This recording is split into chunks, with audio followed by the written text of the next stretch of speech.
The galaxy was quiet that night. Stars burned in their endless patterns, and fleets drifted in peaceful patrols between trade routes. Then, without warning, the silence broke. A desperate signal ripped through the void, an SOS unlike anything sent in centuries.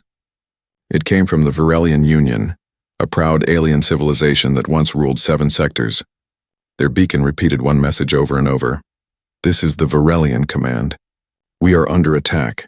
Unknown enemy, planetary loss requesting immediate aid." The words echoed across space through relays and listening posts. Every major species received it. Most ignored it.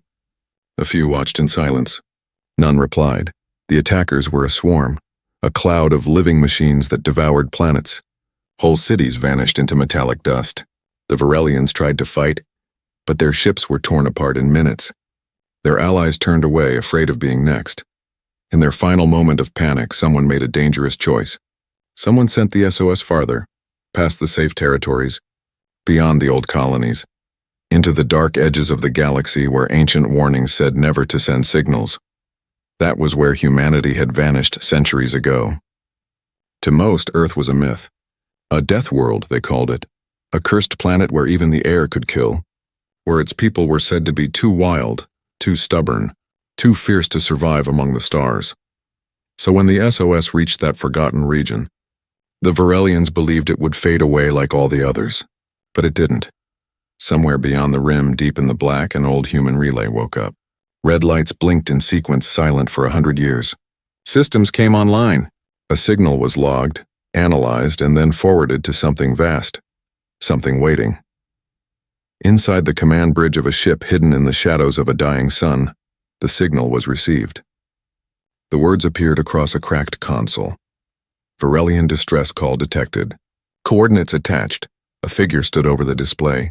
The admiral of the human expeditionary fleet, long presumed extinct, read the message without emotion. Around him, officers looked up, waiting for his command. He said one line, soft but cold as iron. "Signal received. Humanity is coming." Days later, across alien space, scanners picked up strange movements. Old jump gates, once sealed, flickered to life. Unknown energy spikes appeared near star clusters thought empty.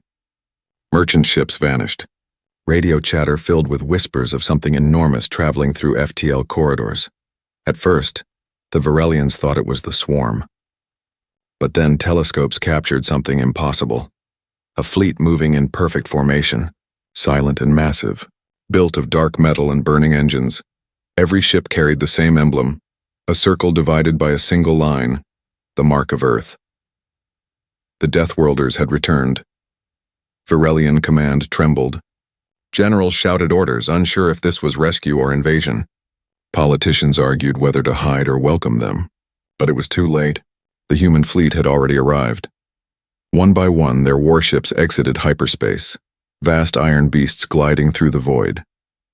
Their design was ancient, brutal, and beautiful in its purpose. They had no shining silver hulls or graceful alien curves. Every angle spoke of war and survival. Every scar on their armor told a story of battles won against impossible odds. The lead ship was the Resolute, a human dreadnought older than some civilizations.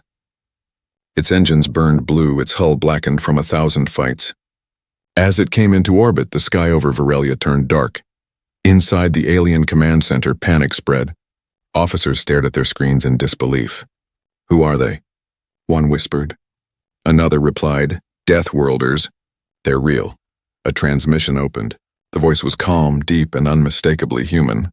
"This is Admiral Rains of the Human Expeditionary Armada. We received your call. Stand down and prepare for support operations." The room fell silent. The Admiral's tone was not warm, not cold, just absolute. The kind of voice that belonged to those who had seen extinction and learned to fight it. The Varelian commander tried to respond, stuttering.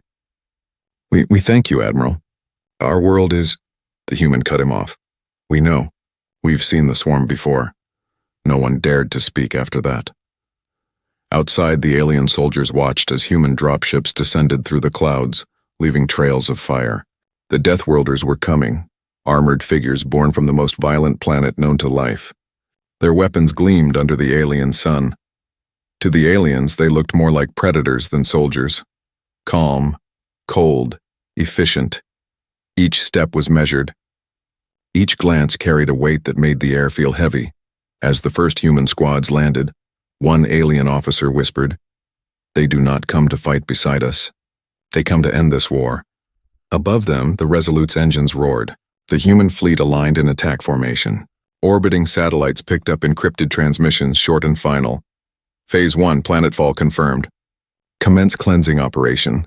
The Varelians looked to the sky, a sky now filled with the thunder of Deathworlders. The SOS that they had sent in desperation had been heard. But what came in answer was not mercy. It was humanity. And humanity did not come to negotiate. They came to finish what others feared to start. As the first volleys of plasma fire lit the heavens, one alien soldier realized the truth. The legends were not wrong. The Deathworlders were real, and they were far, far worse than anyone had imagined. The sky of Virelia burned with light.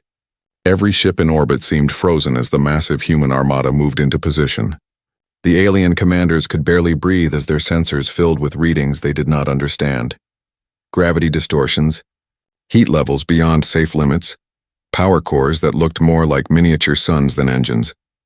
The Deathworlders had truly arrived. The flagship, the Resolute, was a giant among giants. Its hull bore the marks of old battles, each scar repaired but never erased. Along its sides, huge cannons turned slowly, locking onto invisible targets. It moved like a predator that did not need to rush, confident, unstoppable, ancient. In the Varelian command center, silence reigned. No one dared to speak. When the human admiral's voice returned, it was steady, cold, and final. "Admiral Rains, Human Expeditionary Armada. We are assuming command of the defense operation. Remain in orbit. Do not interfere." The alien commander tried to protest. "Admiral, this is our world." "Not anymore," the human replied. The channel closed. Outside, the humans moved with terrifying discipline. The alien observers watched as smaller ships detached from the Resolute. They were drop cruisers, heavy and angular, descending into the planet's upper atmosphere with blue flames trailing behind them. Each one carried a unit of human marines, soldiers known across myths as the Deathworld Legions. As they entered the atmosphere, the shockwaves rolled across the planet. Windows shattered. Ground sensors shorted out. The air itself seemed to tremble. When the first human troop carrier landed, the earth cracked beneath it. The ramp lowered, and through the smoke, the aliens saw them for the first time. Men and women in dark armor stepped into the daylight. Their armor was thick, worn, and coated with a layer of ash-gray paint. Each one carried weapons that looked more like portable engines than guns. Their visors glowed faintly blue. There were no cheers, no words. Just movement, calm, precise, practiced. The aliens who had come to greet them hesitated. One of them whispered, "They look like they have done this before." Another replied softly, "No, they look like they never stopped." High above, the alien generals watched the swarm approaching on their screens. Thousands of black dots moving like a storm. The machines that had destroyed their cities were returning, a wave of metal and fire ready to consume again. The Varelian general turned to the human admiral's hologram. "They are coming." "If we combine our fleets," the admiral shook his head. "You will hold position." "We are not combining fleets. You will observe," the alien general shouted. "Observe? They will destroy everything." The human's eyes were cold. "That is why we are here." He turned to his officers. "Launch all wings. Engage the swarm." Within seconds, hundreds of human fighters burst from the larger ships, sleek, fast, deadly. They moved in tight formation, weaving through the void with precision that no alien pilot had ever seen. The alien sensors filled with data, strange, chaotic readings. The human ships were not using standard shields or patterns. Their systems were unpredictable, reacting like living organisms. And then the humans fired. Blue plasma streaks lit up the darkness. Railguns launched tungsten slugs at 10% the speed of light. The first wave of the swarm evaporated. The aliens could not believe what they were seeing. These humans were not just fighting, they were hunting. Every maneuver, every strike, every explosion was part of something older and darker, a kind of war the galaxy had forgotten. The Varelian officers began whispering among themselves. "Why do they fight like this?" one asked. Because they have no other way, another said. On the ground, the Deathworlder Marines moved through the ruined streets of the capital. The air smelled of burned metal and dust. Alien civilians peeked from broken buildings, staring at the strange figures who walked like ghosts. One human soldier stopped to help a wounded alien child trapped under debris. The alien looked up in fear, expecting cruelty. But the human said nothing, just lifted the rubble with one arm and handed the child a small piece of food. Then he moved on, silent. That was when the aliens began to understand. These were not mindless killers. They were survivors, creatures who had learned to care only after enduring too much pain to speak of. From orbit, Admiral Rains watched as his ships tore through the swarm. The alien communication channels were filled with gasps and disbelief.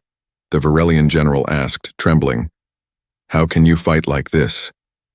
How can you face them without fear?" Rains replied simply, "Because we fought worse. We fought our own extinction. And won." The words struck like thunder. The battle raged for hours. Alien ships tried to join the fight, but the humans were already pushing the swarm back. Each human cruiser fought like a living weapon, coordinating without hesitation or delay. When the last wave of the swarm broke apart, the humans didn't celebrate. They simply regrouped, repaired, and rearmed. The Varelians cheered from the ground. But their joy faded when they saw the human ships turn again, not toward the enemy, but toward the remaining swarm stronghold. Admiral Rains spoke one last time to the alien fleet. "Stand down. We are finishing this." The human armada moved forward as one, their engines flaring like blue suns. The aliens watched in silence as the Deathworlders charged straight into the heart of the swarm. No hesitation, no mercy, no retreat. The legends had said humans were gone. The truth was far worse. They had only been sleeping. And now, the galaxy would remember why humanity was feared. The stars above Varelia burned red. The swarm's last fortress, a giant metal hive orbiting the dying moon, hung in space like a wound that refused to close. The human fleet surrounded it, silent and patient. Every alien watching from their command screens could feel it. The calm before something terrible. Admiral Rains stood on the bridge of the Resolute, hands clasped behind his back. The light from the moon washed over his face, cold and pale. Around him, his officers waited for a single order. He spoke softly, almost to himself. They wanted to eat worlds. Let's show them what a death world fights for. The command was given. The human armada moved as one. Dozens of battleships turned their massive cannons toward the swarm fortress. The first volley came without sound, just lines of white fire cutting across the void. Seconds later, light filled the darkness. The impact shattered half the hive in a single blast. The swarm screamed through every open frequency, distorted metallic cries echoing across the channels. The Varelians had never seen anything like it. Human weapons did not vaporize targets. They crushed, burned, and shattered them. They turned metal to dust, atmosphere to plasma. The aliens felt their stomachs twist. This was not war. This was extermination. The alien general whispered, "They're not fighting to win. They're fighting to erase." The swarm tried to respond. Thousands of its ships rushed forward, surrounding the humans like a black tide. But humanity had seen worse. The human cruisers broke formation, spinning through the enemy like blades through mist. Railguns fired in blinding bursts. Slugs tore through armor. Plasma torpedoes detonated inside enemy cores, lighting up the stars with silent explosions. From the ground, the alien soldiers looked up in awe. The sky was alive with color, blue fire, white streaks, and sudden red flares where swarm ships died. One alien officer muttered, "How are they doing this?" "No fear, no retreat." A human marine beside him reloaded calmly. "We don't retreat," he said. "We adapt." He charged forward before the alien could reply. Inside the swarm fortress, chaos reigned. Automated defenses screamed warnings. Organic metal creatures tore themselves apart trying to escape the collapsing structure. Then human drop pods struck. They came down like meteors, black, burning, unstoppable. The metal floor shook as the pods hit, bursting open with explosions of smoke and light. From inside stepped human marines. Covered in ash, faces hidden behind visors, they moved through the corridors like shadows. Every step echoed with purpose. They met the swarm's defenders, towering biomechanical monsters built for war. The first creature roared and lunged. A human raised his weapon, firing 3 rounds into its head. The body fell, twitching. Another Marine pulled a thermal blade from his back and charged into the swarm ranks, cutting through steel and flesh. The aliens watching through the broadcast feed could not believe their eyes. These humans fought without hesitation, without doubt. Even when surrounded, they didn't run. They smiled behind their helmets. To the swarm, they must have looked like nightmares. To the galaxy, they looked like vengeance. Hours passed. The hive burned. Human ships circled the moon, firing again and again until no signal came from the swarm. When the last piece of the fortress broke apart, Admiral Rains gave the final order. "Glass the surface," the alien generals screamed in protest. "No, there are survivors. You can't." "We can," Rains replied. "And we will." The Resolute turned slowly. Its forward railguns aligned with the moon's surface. The cannons fired. A storm of molten light spread across the gray world, turning metal and rock into rivers of fire. The moon cracked apart. Its surface boiled. The swarm was gone. Nothing remained but dust and silence. The aliens fell quiet. No one clapped. No one cheered. Even victory felt small in front of such destruction. After the battle, the Varelian commander opened a private channel to the human flagship. His voice trembled. "Admiral Rains, the swarm is destroyed. You've saved us." There was a pause. Then Rains answered, "Saved you? No, we stopped what you started." The alien frowned. "What do you mean?" "You sent an SOS. You reached into the dark and woke something that should have stayed sleeping." The alien didn't respond. The line went dead. In orbit, human ships began collecting debris. They gathered black fragments, strange cores, and samples of the swarm's remains. The aliens tried to watch, but the humans blocked their sensors. Whatever they found, they did not share. Back on the planet's surface, alien civilians came out from their shelters. They looked to the sky, now empty except for faint glowing trails left by the departing fleet. One alien child pointed upward. "Who were they?" An elder answered softly. "They were humans. The Deathworlders." The child frowned. "Will they come back?" The elder looked away. "Pray they never have to." On the Resolute, Admiral Rains stood at the main viewport. The burning remains of the swarm fortress drifted in the distance. His second-in-command approached. "Mission complete, sir. The Varelians will sing about this for centuries." Rains didn't smile. "They'll forget," he said. "They always do. Until they need monsters again." He turned from the window, his eyes hard and distant. "Set course for Sol.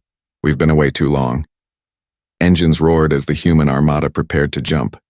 One by one, their ships vanished into light, leaving only silence behind. The aliens watched them go, unsure whether to thank them or fear them. Because in their hearts, they knew the truth. The Deathworlders had saved them. But salvation had never felt so much like judgment.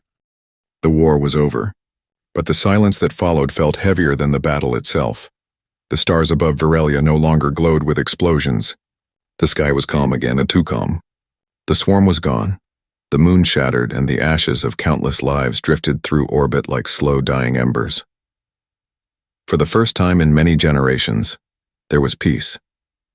Yet no one felt safe. The Varelian capital lay in ruins. Cities were half buried under debris, and fires still burned in the distance. Alien citizens stepped out from their bunkers, blinking at the light of a sun that looked strangely dim after so much destruction. They had survived, but at a price none of them could name.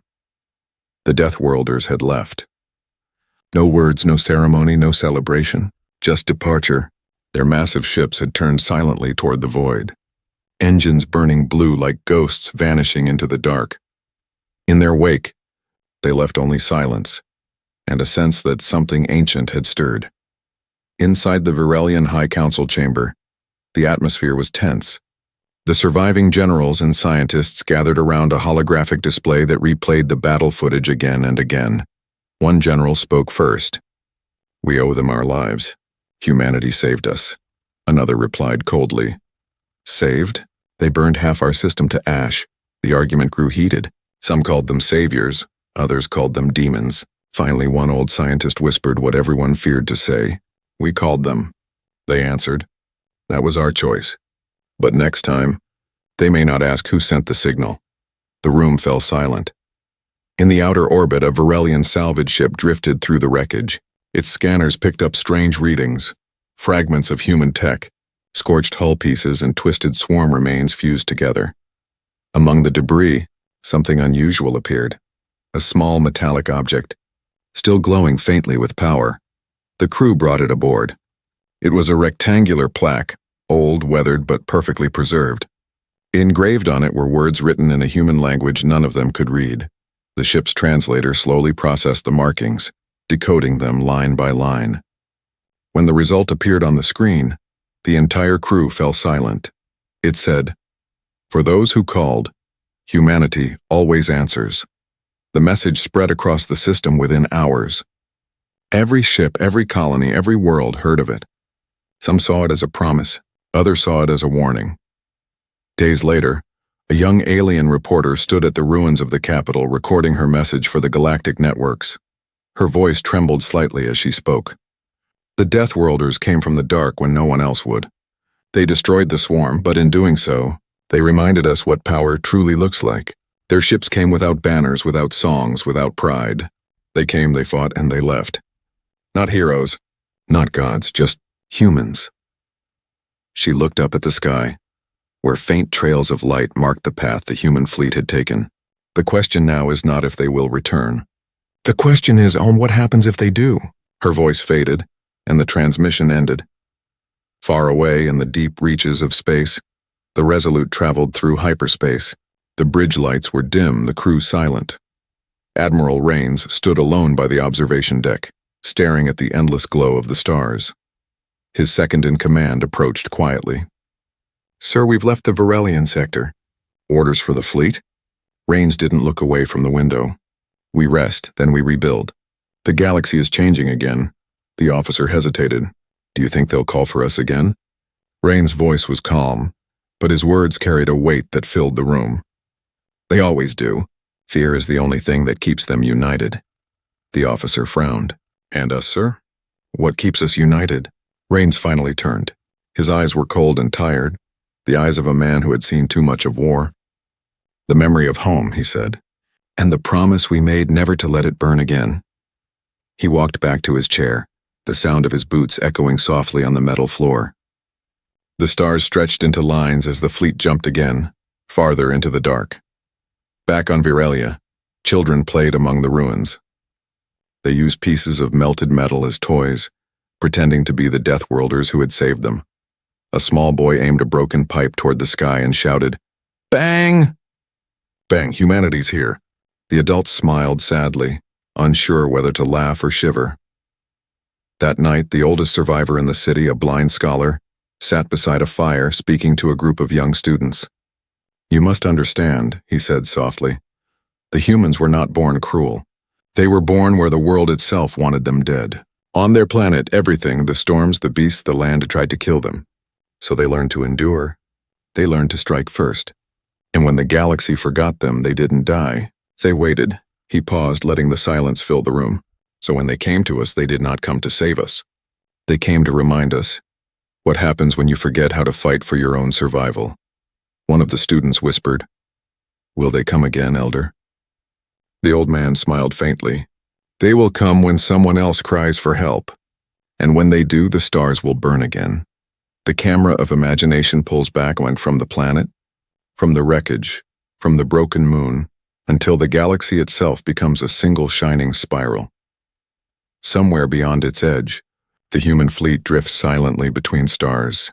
Their signal beacons blink, faint but steady, carrying a single phrase through the dark. "Signal monitored." Awaiting next SOS, and with that, the screen fades to black. The story ends. But the legend of the Deathworlders has just begun.